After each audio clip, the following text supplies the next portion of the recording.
Wano mu Uganda abawagizi ba Arsenal bangi basuze era basibye bajaganya ng'era waliwo abayisiza n'ebivulu mu nguudo.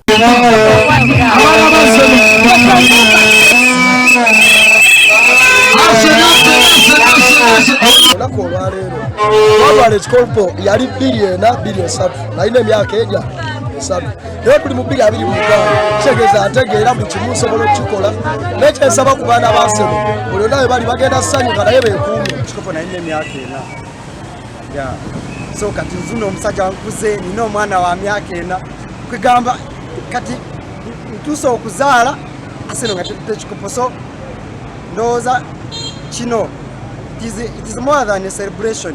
N'olwekyo tuli basanyufu nnyo natwasubire tujaguza. Arsenal this season deserving okutwala ekikopo kubanga bataddemu nnyo effort ate engeri gye bazze nga bamalira mu kyokubiri buli kaseera kumpi emirundi ng'esatu. Abamu ku bawagizi batubuulidde bye balabye mu sizoni ya Arsenal ssaako n'abazannyi be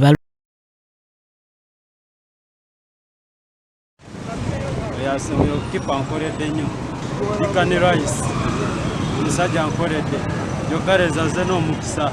Ndi musanyufu nnyo because Arsenal badde eruddewo okutwala ekikopo. Bafaniza banga batwogerera bamanyi kika Eze midfield yaffe badde nungi twasinga kunteeka ku bunkenke mu eno season versus Burnley because awusinga Arsenal yakola draw nti katwali tugenda ku goal by mean nti Arsenal inotwala ekikopo on goal